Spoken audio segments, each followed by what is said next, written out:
Bom dia, senhoras e senhores. Sejam bem-vindos à audioconferência da AES Tietê Energia. Agora eu gostaria de passar a palavra ao senhor Ítalo Freitas. Por favor, senhor, pode prosseguir.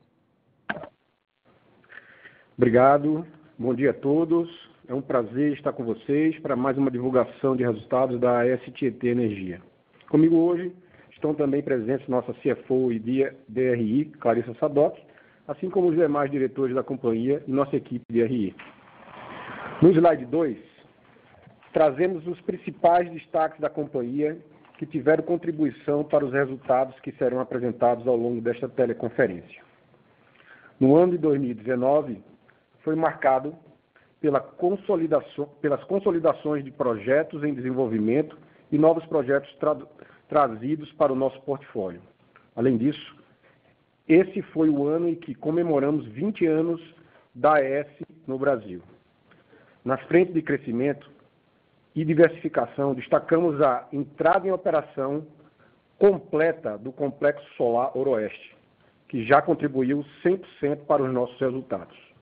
Também importante destacar o acordo de compra que firmamos em junho deste ano para o desenvolvimento de mais 580 megawatts de energia eólica na Bahia, do qual 322 megawatts já foram vendidos por meio de 2 PPAs de longo prazo, trazendo complementariedade ao nosso portfólio e previsibilidade para os nossos resultados. Passando para a gestão de portfólio, o primeiro destaque é o avanço significativo do nível de contratação de nosso portfólio a preços atrativos, consequência da atuação do nosso time comercial e de inteligência de mercado.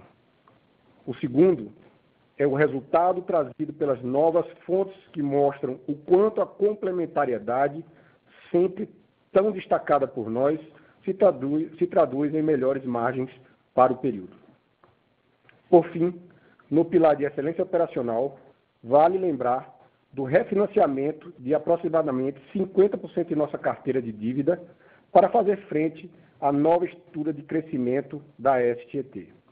O resultado de tudo isso, compilado, nos traz ao último destaque, que é a garantia de bons retornos aos nossos acionistas. O ano é marcado por um payout de 116%, equivalente a um yield de 7,4%. Um bom resultado, principalmente no cenário atual de queda de juros no país. Indo para o slide 3,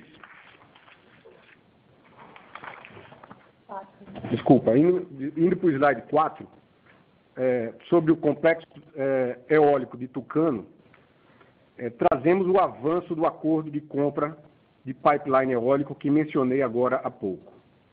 Dos 582 megawatts do acordo, 55% já foram contratados por meios de negociação de 2 PPAs de longo prazo com grandes clientes industriais, todos comunicados no último trimestre desse ano.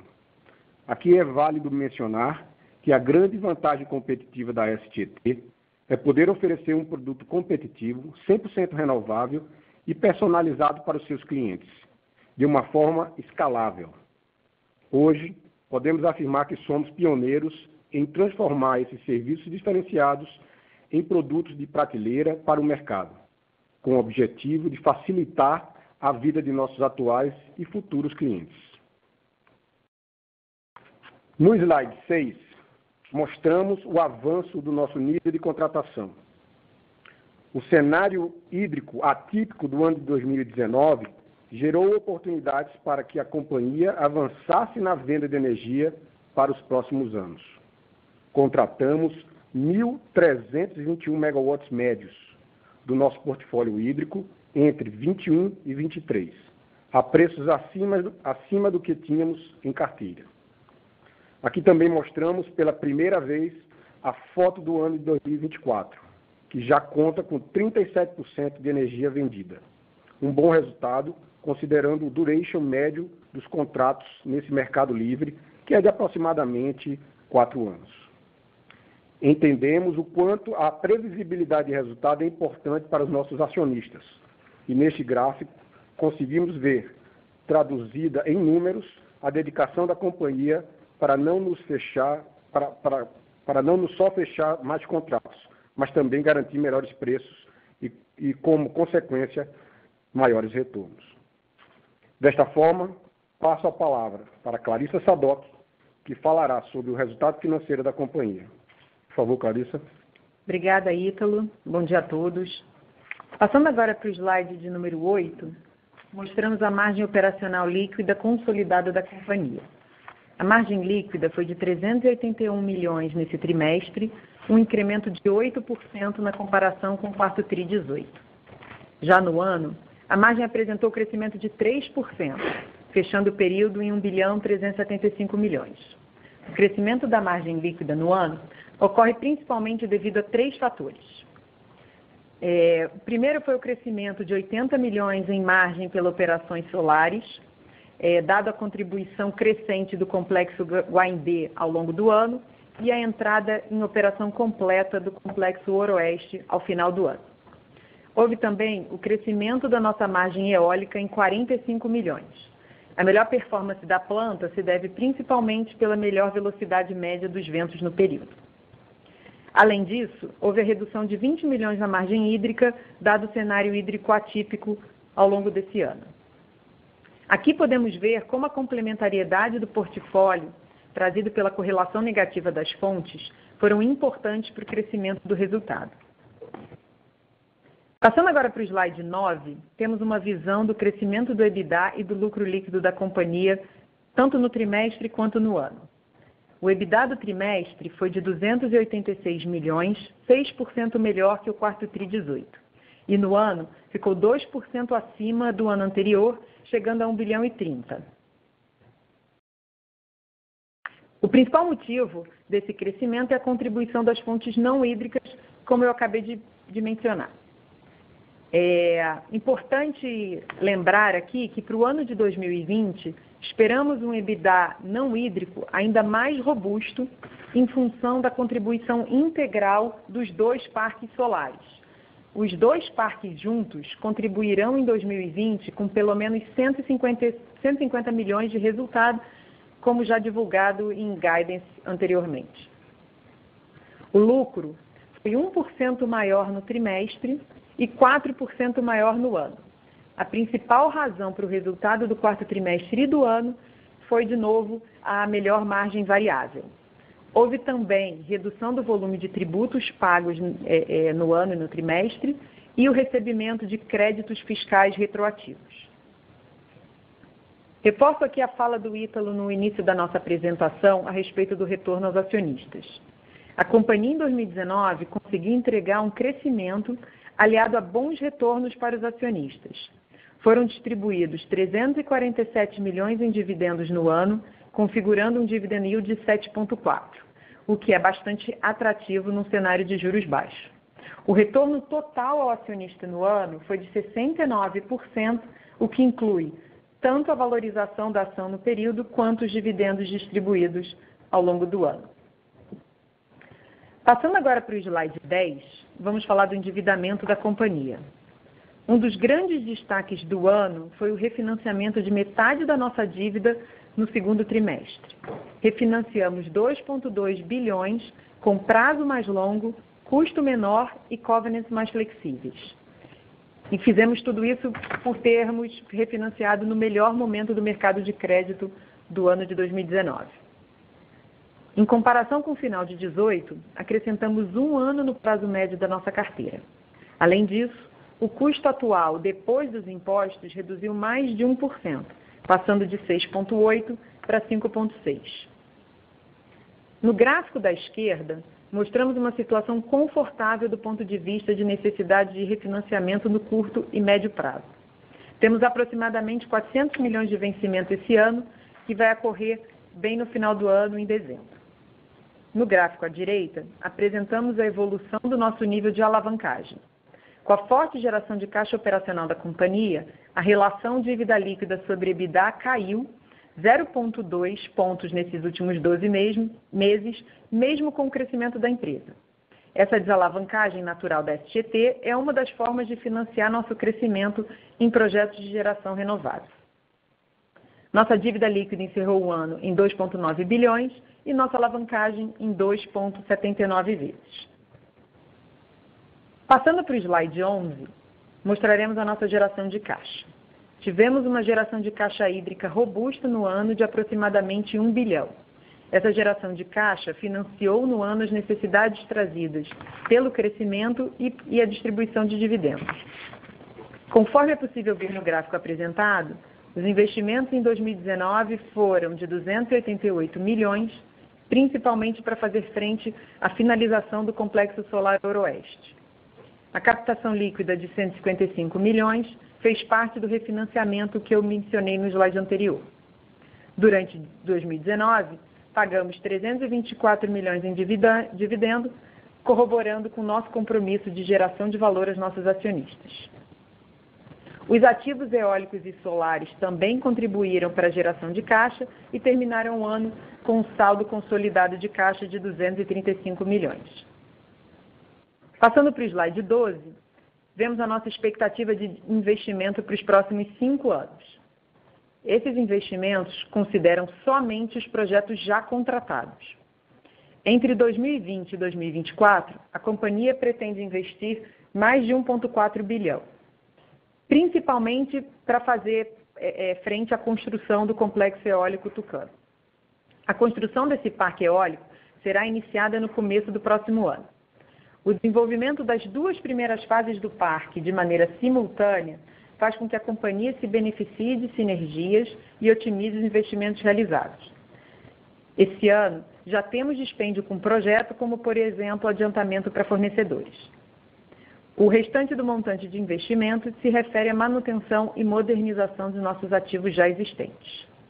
Eu devolvo agora a palavra ao Ítalo para as considerações finais. Obrigada. Obrigado, Clarissa. Então, 2019 foi um ano bastante satisfatório para a STT, como já foi mencionado aqui no call pela Clarissa e por mim, entrega das obras, novos projetos, gestão de portfólio, focando sempre no retorno ao acionista. São as grandes mensagens que a gente tem para falar nessa teleconferência. Um outro grande destaque que a gente teve esse ano é um investimento muito focado em inteligência na equipe e na digitalização dos processos, permitindo que a companhia desenvolva produtos e serviços para atender ao que a gente considera hoje um dos lemas da companhia, que é foco no cliente, né? Então, eu queria destacar a construção também do Complexo Ooroeste e, obviamente, o dividend yield de 7,4% em 2019, que é considerado bastante interessante aqui para os nossos investidores. Em relação ao Tucano, fechamos aí 2 produtos interessantes, com uma boa aceitação no mercado, o produto PPA para grandes industriais e o produto autoprodução também para clientes C&I. Fechamos aí 260 mega do Parque Tucano, fechamos quase 50% do Parque Tucano, faltando aí 260 mega que a gente vai trabalhar para atender esse remanescente aí durante esse ano, esperando fechar ainda esse ano. Então, assim, encerramos aqui nossa apresentação sobre o ano de 2019 e abro agora a sessão de perguntas e respostas. Muito obrigado. Senhoras e senhores, iniciaremos agora a sessão de perguntas e respostas. Para fazer uma pergunta, por favor, digitem asterisco 1. Para retirar a pergunta da lista, digitem asterisco 2. Lembramos que as perguntas recebidas pela plataforma de webcast serão respondidas posteriormente pela equipe de RI. A nossa primeira pergunta vem de Carolina Carneiro, Credit Suisse.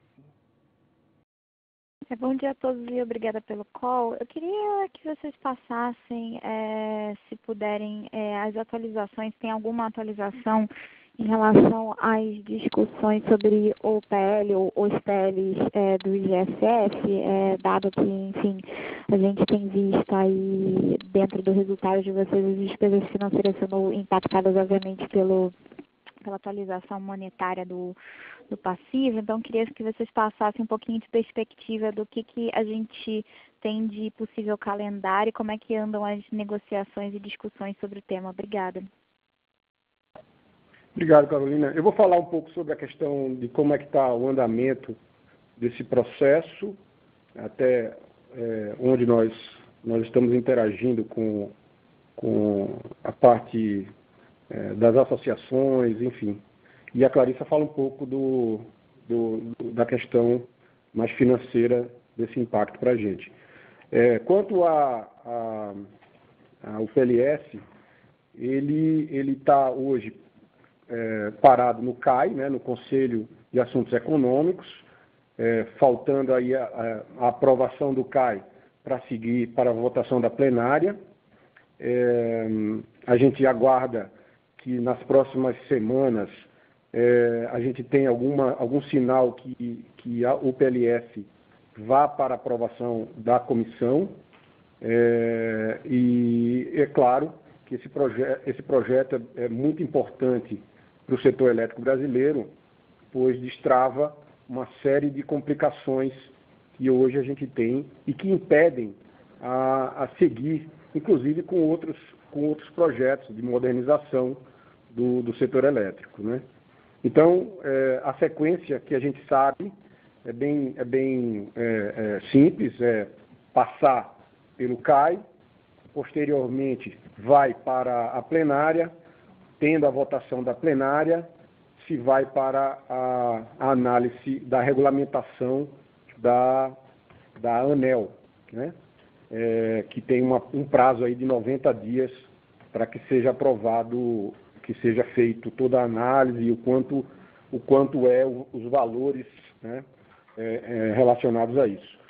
E depois disso tem um prazo, que eu acho que é 60 dias, que os agentes têm para aceitar ou não o negociado pela ANEEL. Então esse é o timeline que a gente tem logo que se aprove aí, ou que se paute o assunto no CAI. O CAI sempre tem reunião às terças-feiras, então a gente fica sempre monitorando essa reunião.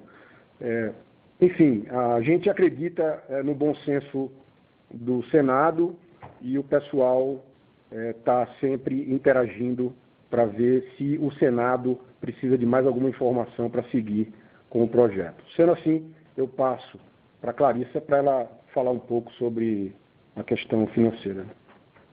Obrigada, Carolina. Bom, como você mesmo já mencionou, no quarto trimestre, a variação do IGPM foi maior do que a variação do CDI, né? Então, lembrando a todo mundo que o caixa da companhia é corrigido pelo CDI, enquanto a obrigação é corrigida por IGPM. Então, ao longo da vida dessa liminar, a variação do CDI foi maior do que a variação do IGPM, então a gente tem um saldo positivo para a companhia na diferença desses dois indexadores, mas no quarto TRI especificamente, a variação do IGPM foi superior, gerando um impacto aí no resultado na ordem de 18 milhões, mais ou menos, da variação líquida dos dois indexadores. Tá certo. Obrigada pelas respostas. Obrigado, Carolina. A próxima pergunta vem de Kaique Vasconcelos, Banco Safra. Bom dia a todos, obrigado aí pelo call. Eu tenho duas perguntas. Primeiro, eu queria falar um pouquinho da visão da empresa sobre o cenário energético de 2020, como estão vendo o comportamento do GSF, você pode passar um pouquinho como é que foi essa desonorização, se vocês estão mais alinhados com a curva lá da CEE, e também um pouquinho do que vocês estão vendo aí do PLD, de como está esperando o comportamento disso até o final do ano. E minha segunda pergunta é um pouquinho indo na estratégia de investimento, né? No quarto trimestre foi bastante movimentado, anunciaram aí 2 projetos no Mercado Livre, contrato de longo prazo. Então, será que a gente pode esperar mais movimentos desse tipo em 2020 e como que vocês estão vendo novas oportunidades aí de crescimento? Obrigado. Obrigado, Kaique. Eu vou iniciar pela segunda pergunta, depois eu volto para a primeira. Eu estou aqui com o nosso diretor de inteligência de mercado, o Claudio Marcondes. Ele pode te dar até informações mais numéricas sobre isso aí. Quanto à tua segunda pergunta, Kaique, eu acho que a empresa ela fez um movimento bastante interessante. Investimos muito no desenvolvimento dos produtos. Isso saiu aí os dois projetos, tanto a venda do autoprodução para Unipar, quanto a venda de um PPA de longo prazo para Ângulo, e isso nos colocou, vamos dizer assim,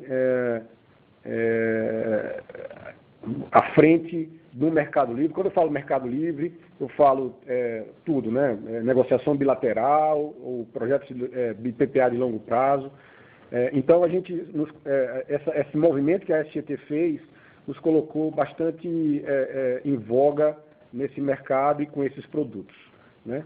A gente está vendo aí muitos clientes vindo e interessados em conhecer o produto, né? Os produtos que a gente colocou.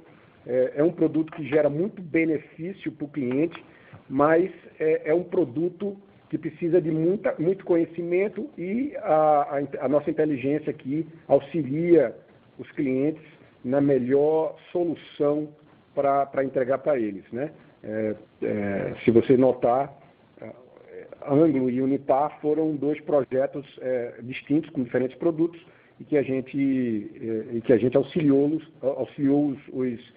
os clientes na melhor, qual seria a melhor solução adequada a eles, né? Sendo assim, a empresa vem recebendo questionamentos no sentido de querer entender o produto para poder colocar isso nas empresas. Isso gera um valor tremendo, porque além de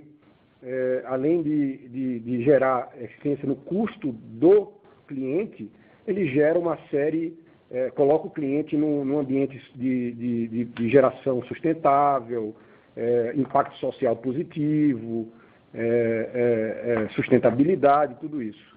Então, a gente está vendo aí, eu acho que 2020, um ano que promete para a gente, com todo esse interesse por esses dois produtos, e consolidar a STT como um grande player no Mercado Livre, com todos os produtos, desde PPAs de longo prazo, passando por autoprodução e a nossa energia das hidrelétricas. Vale salientar também que uma das procuras que fazem desses produtos é que a própria Tietê, pela característica dela de ser uma empresa que tem hidrelétrica, ela consegue fazer uma nivelação, né?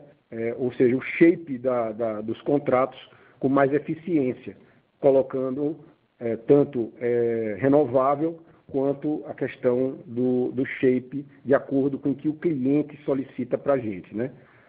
Então, a modulação, né? Então, isso é uma vantagem competitiva que a STT tem. Espero ter respondido a tua pergunta, Kaique. Eu passo então para o Claudio, que ele responde a tua primeira pergunta. Bom dia, Kaique. Obrigado pela questão. Em relação ao cenário energético de 2020, a gente, diferente de como a gente começou ano passado, esse ano a gente teve uma expectativa de preços mais altos no primeiro trimestre, né? Então, isso se configurou em janeiro, principalmente, onde a gente teve preços por volta de R$350 e uma hidrologia desfavorável. Fevereiro a gente já teve uma boa recuperação, o reservatório do sistema estava baixo, e a gente já conseguiu recuperar bastante, a hidrologia já veio bem melhor em fevereiro. Os preços já estão por volta de R$150. O que isso implicou na estratégia da companhia, né? Mais alinhado com o mercado, a gente alocou mais energia no primeiro TRI do que a gente fez em 2018. A expectativa de GSF provavelmente veio melhor do que 2019, né? 2018 não, 2019, dado essa afluência melhor também de fevereiro. Obrigado, Claudio. Kaique, respondeu? Respondido, está muito claro. Obrigado, Ítalo. Obrigado, Kaique.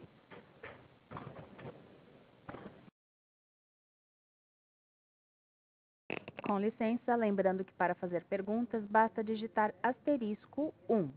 A próxima pergunta vem de Guilherme Lima, Santander. Bom dia, pessoal. Obrigado pela pergunta. Queria saber se vocês enxergam algum tipo de impacto relevante do atual surto de coronavírus para a Tietê, em termos de energia de longo prazo, maneira de contratação, ou se isso muda algo na estratégia de crescimento de vocês. Obrigado. Guilherme, obrigado pela pergunta. Olha, a gente não está vendo nenhum impacto hoje nos nossos resultados, na empresa, né? Afinal de contas, temos contratos aí firmados, né? Bom, para os próximos anos, as eólicas e as solares são no mercado regular, então a gente não vê nenhum impacto por enquanto na Tietê. Tá claro, obrigado.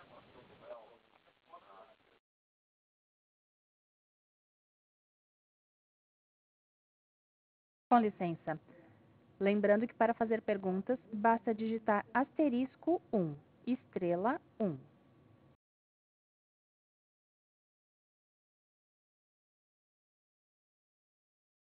A teleconferência da AES Tietê Energia está encerrada. Agradecemos a... Desculpe. Não havendo mais perguntas, eu gostaria de passar a palavra ao senhor Ítalo para as considerações finais. Bom, muito obrigado pela disponibilidade de vocês de ouvirem nossa conferência. De novo, quero salientar aqui o destaque que foi o ano 2019, um ano bastante desafiador, mas que a equipe da STT teve a competência e a destreza de completar o ano com sucesso em todas as frentes que a gente trabalhou, né? Tanto na questão do portfólio, quanto na questão dos novos projetos, e sedimentando aqui a mensagem para o mercado que a STT é um player bastante importante no mercado livre e que nesse novo mercado que vai vir, ele vai ser um player já é um player bastante relevante nesse novo ambiente livre que o mercado elétrico vem. Então, eu queria agradecer a todos, eu queria agradecer à equipe da STT pelo excelente trabalho de 2019 e 2020 vai vir e com certeza vamos também ter um sucesso que deve ser o ano 2020. Então, obrigado, ficamos à disposição para perguntas posteriores. Obrigada. A teleconferência da AES Tietê Energia está encerrada. Agradecemos a participação de todos e tenham um bom dia.